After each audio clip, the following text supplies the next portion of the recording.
Hello friends, இன்றைக்கி நம்ம பார்க்க போகிற parallel reading poem nature's way written by Alora M Knight. இப்போ நம்ம அந்த போமோட எக்ஸ்ப்ளனேஷனை பார்க்கலாம். நேச்சர்ஸ் வே அப்படிங்கிற போமில் பொயட் என்ன சொல்லியிருக்காங்க அப்படின்னா, நேச்சர் எவ்வளோ அழகாக இருக்குது, அதுவும் மற்றவங்களுக்கு பயனுள்ளதாக இருக்குது, மற்றவங்களோட வாழ்க்கையை செழிக்க வைக்குது. அதே மாதிரி மனுஷங்களும் ரொம்ப சந்தோஷமாகவும் மற்றவர்களோட வாழ்க்கையை செழிக்க வைக்கிறதும் செஞ்சோன்னா இந்த உலகத்தையே நம்ம மாற்றி காட்டலாம் அப்படிங்கிறது தான் இந்த போமோட theme. Is there anything as tranquil? இதில் டிரான்ஸ்குவல் அப்படின்னா காமன் குவைட், சாந்தமான. ஸோ டிரான்ஸ்குவல் என்ன அர்த்தம்னா ரொம்ப அமைதியான ஒன்று இருக்க முடியுமா அப்படின்னு கேட்குறாரு. அதாவது ஏதாவது அமைதியான ஒன்று இங்கே இருக்க முடியுமா? எதோட கம்பேர் பண்ணி சொல்கிறாருன்னா ஜான்குவல் அப்படிங்கிறது என்னென்னா ஒரு பிளான்ட், ஒரு செடி வகை. அந்த செடியில் வந்துட்டு நல்ல மஞ்சள் நிற பூக்கள் வந்துட்டு பூக்கும். அது ரொம்ப பிரைட்டாக இருக்குமா, க்ளோயிங்காக, நல்ல மினுமினுக்குமா. ஸோ அதாவது ஜான்குவல் அந்த செடியை போல் ஏதாவது இங்கே ரொம்ப அமைதியாகவும் ரொம்ப ஒரு வெளிச்சமாகவும் க்ளோயிங்காகவும் இருக்க முடியுமா அப்படின்னு கேட்குறாரு. That stand in sweet serenity. இல்லை சர்னிட்டி அப்படின்னா என்ன அர்த்தம்னா அமைதி. ஸோ அது எப்படி நிற்கிது அப்படின்னா அழகாக இனிமையான அமைதி, அதாவது பார்க்குறப்பயே அது எவ்வளோ அழகாக நிற்கிதுன்னா மனுஷனுக்கு ஒரு இனிமையை கொடுக்குமா, இனிமையான அமைதியை கொடுக்குற மாதிரி அழகாக நிற்கிது அப்படின்னு சொல்கிறாரு. A part of nature's tapestry. இங்கே வந்துட்டு ஒரு ரெட்டாரிக்கல் கொஷின் கேட்குறாரு. என்னென்னா, இது வந்துட்டு இயற்கையின் கைவண்ணமா அப்படின்னு கேட்பாங்க. இதில் டேப்பஸ்ட்ரி அப்படின்னா என்ன அர்த்தம்னா, பல ஒரு துணி எடுத்துக்கோங்க, அதில் வந்துட்டு நிறைய டிசைன்ஸ்லாம் வரைஞ்சிருக்காது தான் டேப்பஸ்ட்ரின்னு சொல்லுவாங்க. இல்லைனா சில பேர் சீலை அப்படின்னு சொல்லுவாங்க. ஸோ அந்த மாதிரி ஒரு நேச்சரோட அழகான ஒரு ஓவியமாக இது அப்படின்னு சொல்லி கேட்குறாரு. அ ஃப்ளவர் தட் நெவர் கொஷின்ஸ் வை. அதாவது ஒரு மலர் எப்போவுமே ஏன் அப்படின்னு சொல்லி கேள்வி கேட்காது. அதே மாதிரி the river flows and birds will fly. நம்மளோட நதிகள் வந்துட்டு எந்த கொஷினும் கேட்காம அது வாட்டுக்கு ஃப்ளோ ஆகி போயிட்டே தான் இருக்கும், ஓடிட்டே தான் இருக்கும்.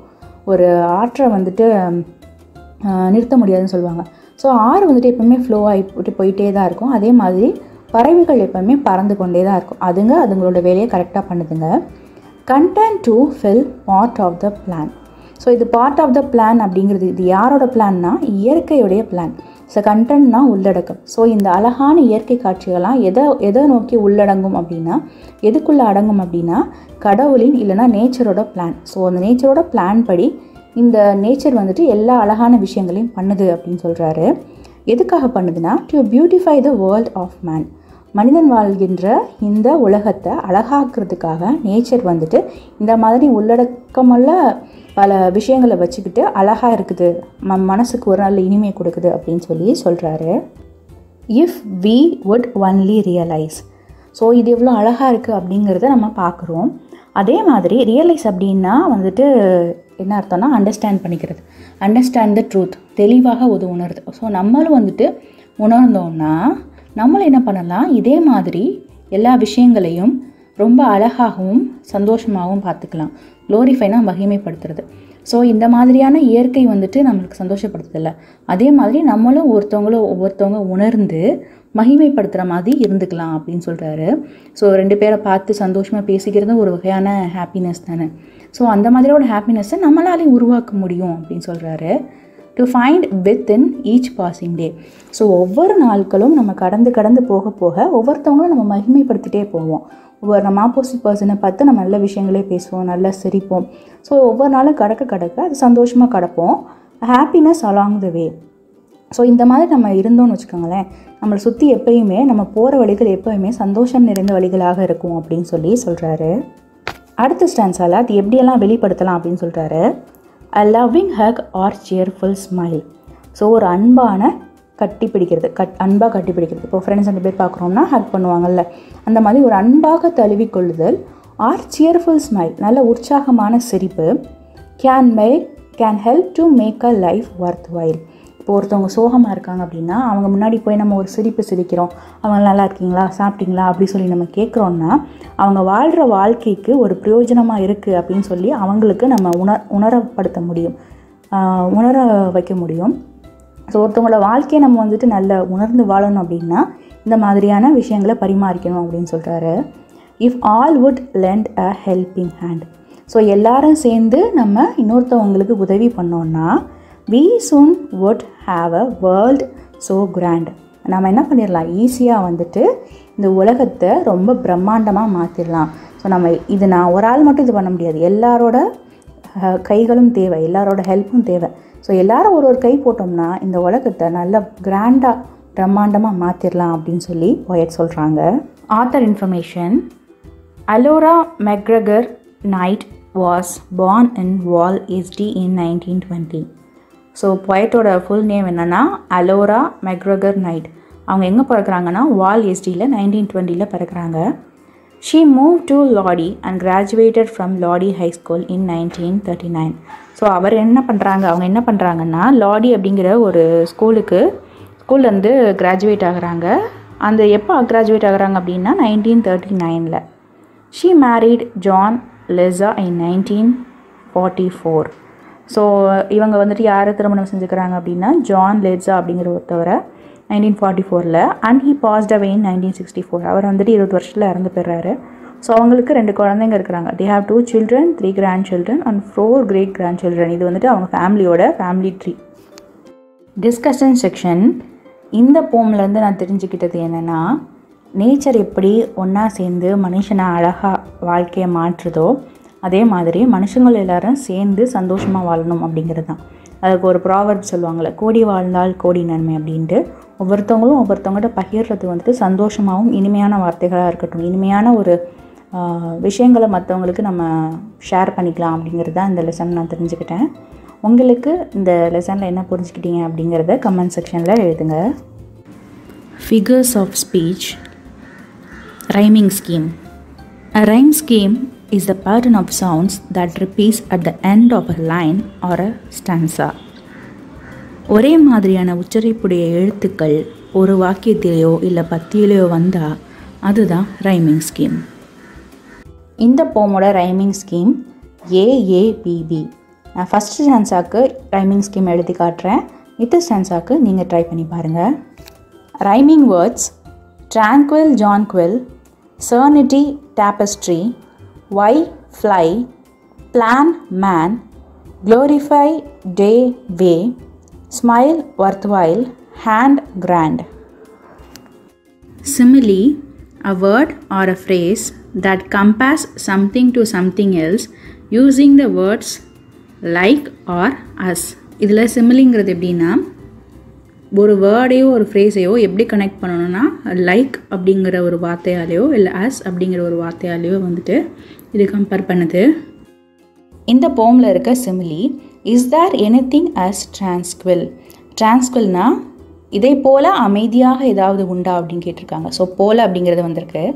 அதே மாதிரி அஸ் அ பிரைட்லி க்ளோயிங் ஜான்குவில், அதாவது ஜான்குவிலை போல் எதனாலும் நல்லா வெளிச்சமாகவும் மினுமினுப்பாகவும் இருக்க முடியுமா அப்படின்னு சொல்லியிருக்கு. ஸோ இதுதான் இந்த போமில் இருக்க simile. Alliteration. The use of the same letter or sound at the beginning of words that are close together. அதாவது ஒரு வாக்கியத்தில் ஒரே மாதிரியான உச்சரிப்புடைய முதல் எழுத்துக்கள் தொடர்ந்து வந்தால் அதுதான் அலிட்ரேஷன் அப்படின்னு அர்த்தம். இந்த போமில் இருக்க அலிட்ரேஷன் ஃபஸ்ட்டு ஸ்டான்ஸால் செகண்ட் லைன் பார்த்தீங்கன்னா, தேர்ட் லைன் பார்த்தீங்கன்னா, that stands in sweet serenity அப்படிங்கிறதுல எஸ் எஸ் எஸ் இது ஒரு லிட்ரேஷன். அதுக்கடுத்து தேர்ட் ஸ்டான்ஸால் if we would only realise அதில் WW இது ஒரு லிட்ரேஷன். அதுக்கடுத்து கடைசி ஸ்டான்ஸால் கடைசி line we soon would have a world so grand இதில் வி வுட் வேர்ல்ட் இது ஒரு alliteration. Personification. The attribution of a personal nature or a human characteristics to something non-human or the representation of an abstract quality in human form. மனிதர்கள் மற்றும் மனித இயல்புகளை ஒரு உயிரற்ற பொருளோட ஒப்பிட்டு விவரிக்கிறது தான் பர்சானிஃபிகேஷன். இந்த போமில் இருக்க பர்சானிஃபிகேஷன் என்னென்னா, that stands in sweet serenity. அதாவது அந்த பூக்கள், அந்த ஜான்குவில் பூக்கள் இருக்காங்கல்ல, அது வந்து எப்படி நிற்கிது அப்படின்னா ரொம்ப இனிமையாகவும் அமைதியாகவும் நிற்கிதுன்னு சொல்கிறாங்க.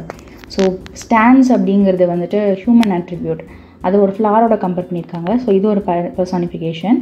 அடுத்து அ ஃப்ளா that never questions why. அதாவது பூக்கள் ஏன் என்று கேள்வி கேட்காது. ஸோ பூக்கள் never questions, human only can question.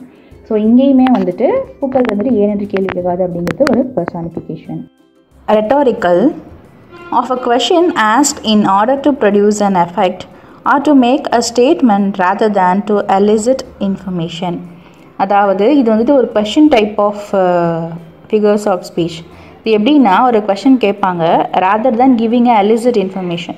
அதாவது இதுதான் இன்ஃபர்மேஷன் அப்படிங்கிறத சொல்லாமல் அது மூலமாக இந்த கொஷின் கேட்குறது மூலமாகவே அதோடைய ஆன்சர் நம்ம புரிஞ்சுக்கலாம்.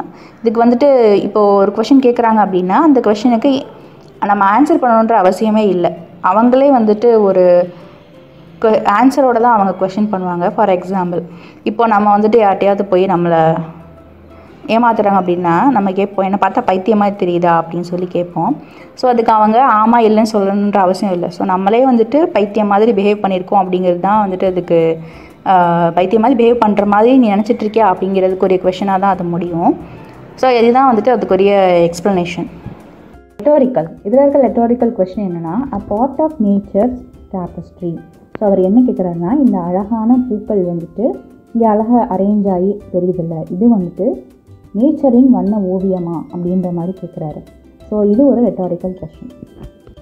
Glossary, tranquil, calm and quiet, சாந்தமான. This place is tranquil in nature, இந்த இடம் அமைதியானது. serenity, calm, அமைதி. he looks stern, அவர் அமைதியாக தெரிகிறார். tapestry, cloth with pictures, சித்திர துணி, சீலை. she bought a tapestry, அவள் ஒரு சீலை வாங்கினாள்.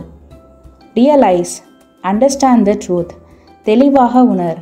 he realizes his mistake, தன் தவறுகளை உணர்ந்து கொள்கிறான்.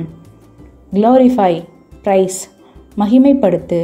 she gets glorified for her excellent behavior, அவளுடைய சிறந்த நடத்தைக்காக அவள் மகிமைப்படுகிறாள். cheerful, feeling happy, குதூகலமாக, உற்சாகமாக. they look cheerful, அவர்கள் உற்சாகமாக இருக்கிறார்கள். worthwhile, useful, பயனுள்ளது. the wait is worthwhile, இந்த காத்திருப்பு பயனுள்ளது. இந்த சேனலில் நான் டிஎன் சிலபஸ் இங்கிலீஷ் லெசன்ஸ் எல்லாமே அப்டேட் பண்ணுவேன். இதை நீங்கள் யூஸ் பண்ணிக்கலாம். உங்கள் ஃப்ரெண்ட்ஸ் ரிலேட்டிவ் யாராவது இருந்தாங்கன்னா அவங்களுக்கும் அனுப்புங்க. Thank you so much. Wishing you all abundance in knowledge.